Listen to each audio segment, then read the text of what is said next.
Heute gibt's einen der Klassiker in den Alpen, die Großglockner Hochalpenstraße. Und zwar von Kärnten nach Salzburg. Kommt mal mit.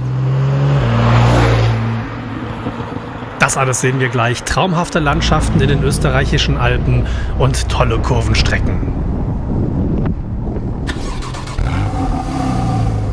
Los geht's bei Heiligenblut in Kärnten. Also der Ausblick ist traumhaft.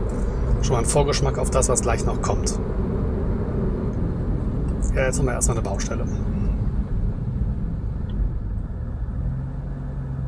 Das ist ja häufiger mal so in Alpen, dass dann Baustellen sind im Sommer. Klar, irgendwann müssen sie das ja machen, müssen sie die Straße reparieren. Da fehlt auch eine komplette Straßenhälfte. Ist wahrscheinlich besser, dass sie was machen.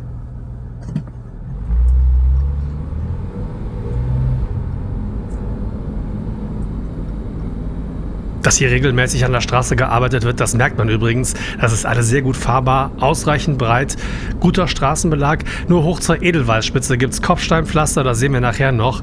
Das ist allerdings auch wirklich ein ganz besonderer Abschnitt.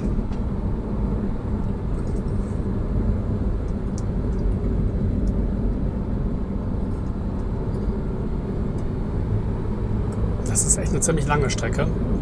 Kann man sich schon mal einen Tag für Zeit nehmen. So, jetzt kommt der erste Abzweig. Wir fahren mal kurz hoch zur Kaiser-Franz-Josefs-Höhe. Danach geht es weiter zur eigentlichen Passhöhe. Kaiser-Franz-Josefs-Höhe ist die, wo ihr Blick auf die Pasterze, also auf den Gletscher habt. Sollte man vielleicht mal hinfahren. Wer weiß, wie lange es das Ding noch gibt.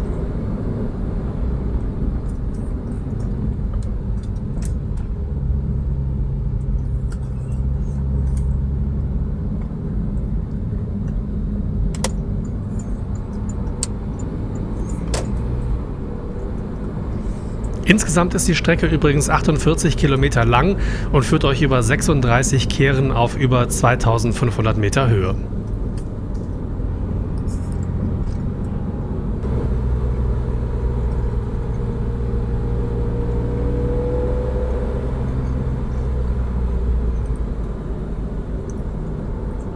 Kloppen die Ohren wieder zwischendurch. Man merkt, dass es doch ziemlich hoch geht hier zwischendurch.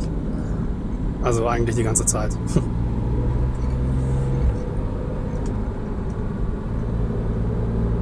Das ist jetzt nicht die eigentliche Passstraße, sondern das ist so ein Abstecher. Da müsst ihr auch zurückfahren. Da ist oben ein Parkhaus, kostenlos übrigens. Da kann man reinfahren, kann sich ein bisschen umgucken in der Gegend. Hat wirklich schönen Gletscherblick und kann natürlich auch wandern. Kann man ja meistens irgendwo in Bergen.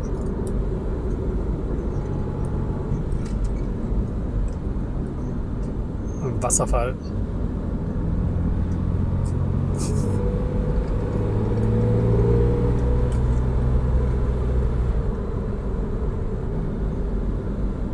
Oh, da müssen wir einen Pistenbully überholen. Geht sofort weiter. Ich habe nur eine ganz kurze Bitte. Die Produktion dieser Videos ist extrem aufwendig und zeitintensiv. Aber ihr könnt mir helfen, dass ich das weiter produzieren kann. Einfach indem ihr ein Abo dalasst und ein Like und euch natürlich die Videos immer anguckt. Dankeschön. Zwischendurch kommt ihr auf der Großglockner Hochalpenstraße immer wieder an Hotels vorbei, denn da oben könnt ihr auch übernachten. Gerade wenn ihr mit dem Auto unterwegs seid, kann sich das lohnen, denn dann könnt ihr schon früh oder noch recht spät unterwegs sein, denn nachts ist die Straße für den Verkehr komplett gesperrt. Im Winter natürlich auch, dann ist Wintersperre.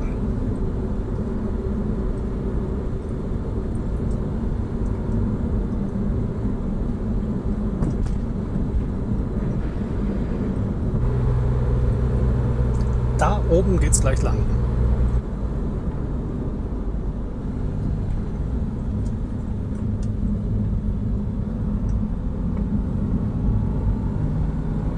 Und hier kommen jetzt auch mal ein paar Serpentinen. Ansonsten ist die Strecke zur Kaiser-Franz-Josefs-Höhe eher so die typische Panoramastraße, geht meistens am Berghang entlang, eher entspannt mit weniger Kurven als die eigentliche Passstraße, aber immer mit einem sensationellen Ausblick.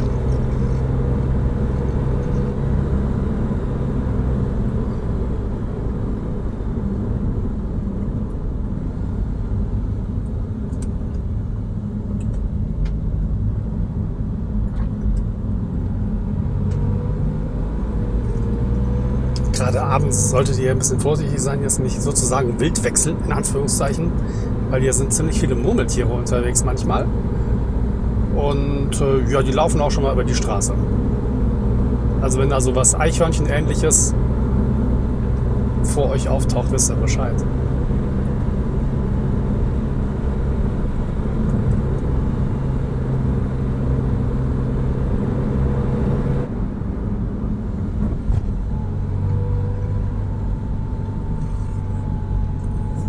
Hier kommen jetzt die ersten Parkplätze und ganz am Ende der Straße ist dann das Parkhaus. Kostenlos, wie gesagt, ist in der Maut, die ihr für die Großglockner Hochalpenstraße bezahlt, alles schon mit drin. Anhalten und aussteigen solltet ihr auf jeden Fall mal, denn hier habt ihr Ausblick auf die Pasterze, den größten Gletscher Österreichs und natürlich auf den höchsten österreichischen Berg, den Großglockner. Wandern geht natürlich auch, aber die Straße ist hier zu Ende. Deshalb geht es für uns jetzt erstmal zurück und zwar bis zu der Stelle, wo wir vorhin abgezweigt sind mit unserem Porsche 911 und zur Kaiser Franz Josefs Höhe gefahren sind. War ja wie gesagt nur so ein Abstecher.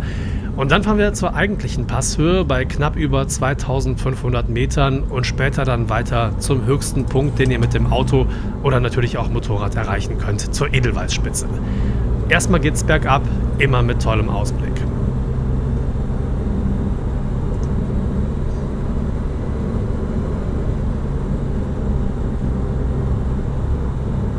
Ja, ihr wisst das natürlich, ne? Bergab Motorbremse nutzen. Ich erwähne es nur noch mal, weil offenbar, wenn man das so riecht, wie es manchmal riecht in der Luft, offenbar ganz viele permanent auf der Bremse stehen. Das ist nicht gut.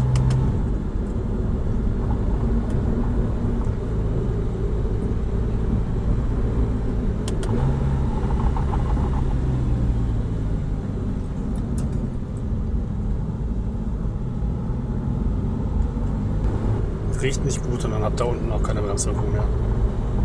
Naja.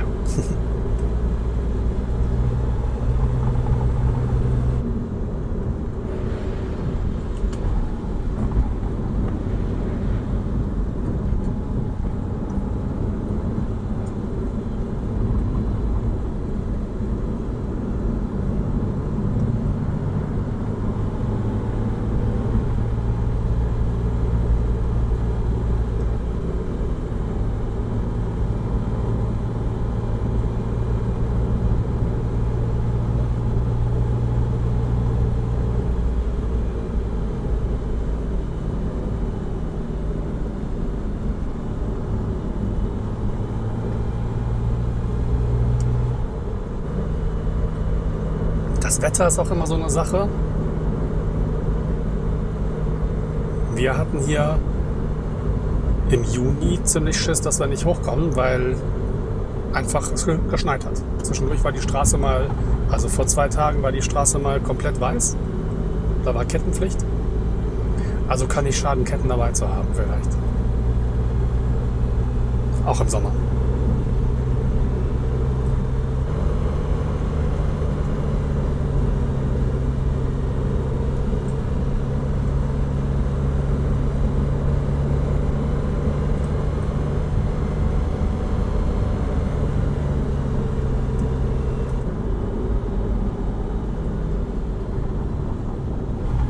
Da kommt der Kreisverkehr. Vorhin sind wir von rechts gekommen, dann hier zur Kaiser Franz Josefs Höhe hochgefahren. So, und weiter geht's die eigentliche Passstraße rauf nach dem Abstecher zur Franz Josefs Höhe. Über das Hochtor, das Fuschertörl, weiter bis zur Edelweißspitze.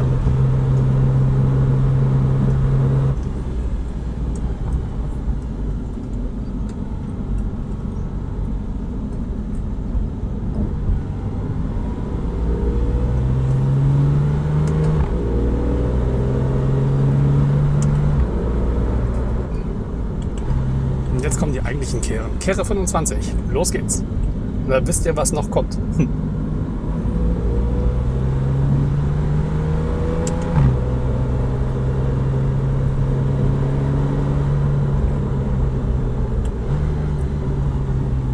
Kehre 24. Ich zähle die jetzt nicht alle durch, keine Angst.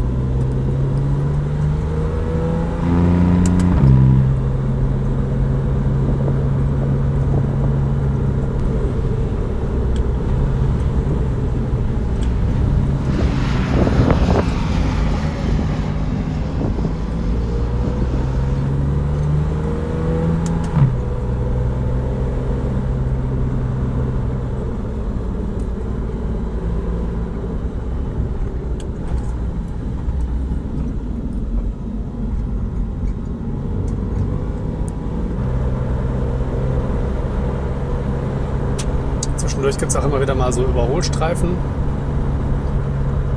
Also wenn es mal ein Stück enger wird oder mal jemand Langsameres vor euch ist, ihr habt da immer Gelegenheit, auch mal zu überholen.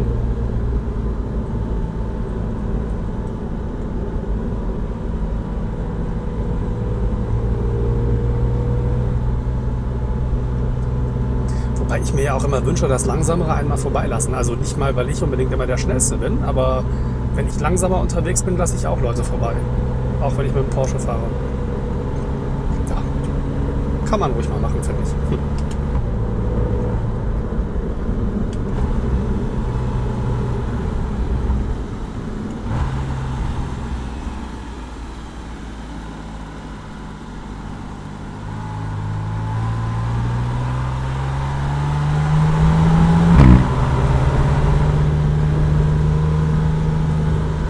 Ordentlich Schnee noch an Seiten.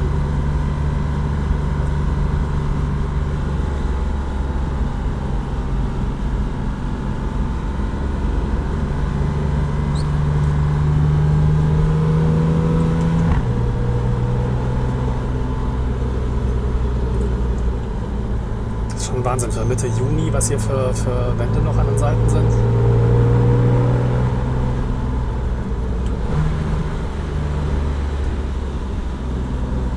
Und man sieht das hier, teilweise ist der Schnee ziemlich hell. Das heißt, der ist gerade erst neu gefallen. Vor ein paar Tagen. Im Juni.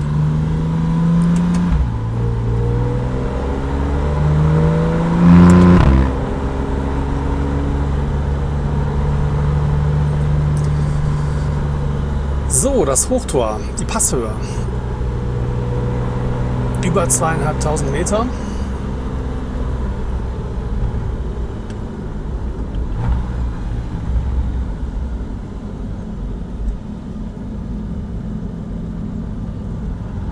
Und es geht durch den Tunnel.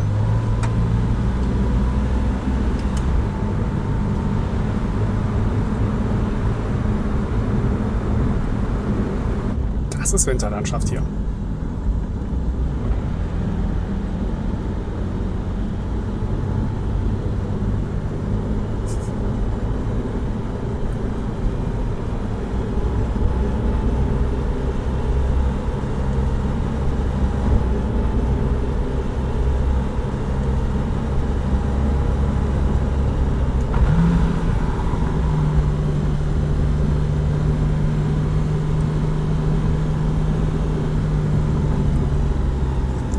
So, sieht ein bisschen aus, als würde durch den Gletscher fahren hier. Ne?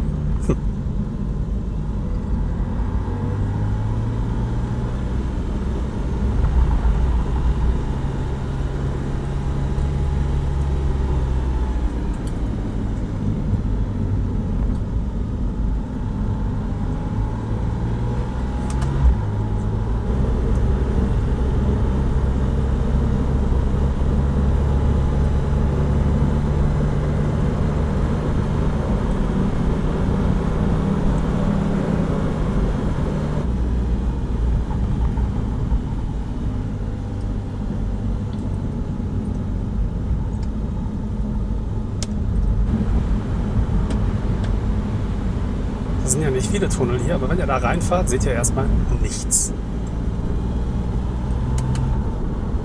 Und zwar wirklich null.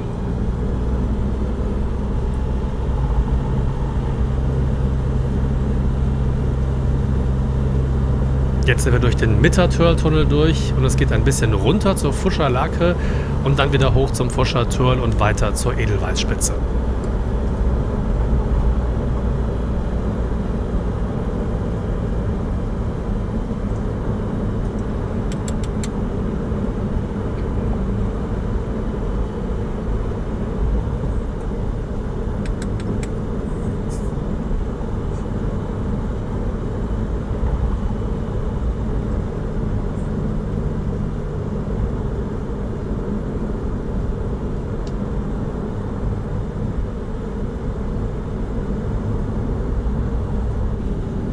kommt das Fett Mankai von Ferdinand Porsche. Der hat ja vor einer Weile den früheren Mankai-Wirt übernommen, dieses Restaurant ziemlich schick umgebaut. Das ist ein echter Magnet für alle Porsche-Fans geworden. Zwischenstopp lohnt sich, meistens stehen auf dem Parkplatz schon ein paar ganz interessante Autos rum und essen kann man da übrigens auch ganz gut. Und gegenüber ist eine von diversen Ausstellungen, bei der geht es um den Bau der Großglockner Hochalpenstraße. Die Ausstellungen sind übrigens alle in der Straßennord enthalten.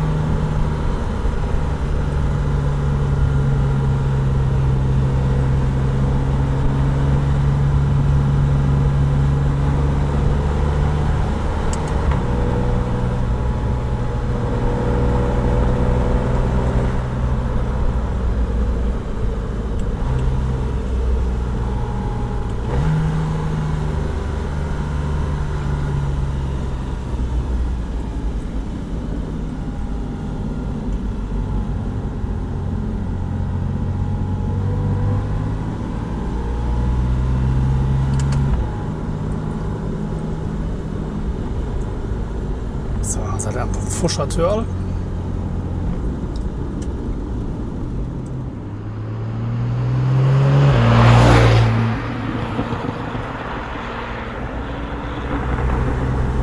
Und da geht's dann rauf zur Edelweißspitze.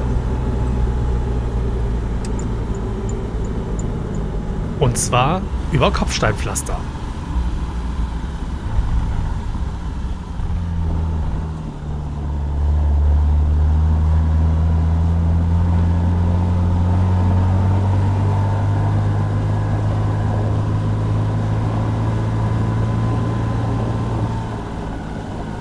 Ziemlich holprige Angelegenheit, aber die Fahrt hier hoch ist definitiv eines der Highlights auf der Großglockner Hochalpenstraße. 6 Kehren bis zu 14% Steigung zum höchsten anfahrbaren Punkt, 2571 Meter hoch. Mehr geht hier am Großglockner nicht.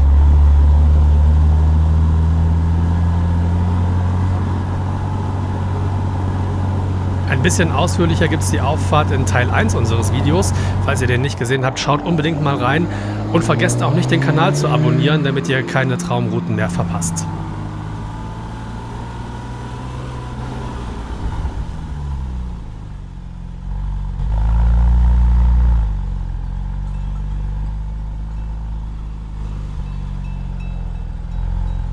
Oben lohnt es sich auf jeden Fall mal auszusteigen, denn von der Edelweißspitze habt ihr bei guter Sicht Ausblick auf Dutzende 3000er und auf ganz viele Gletscher.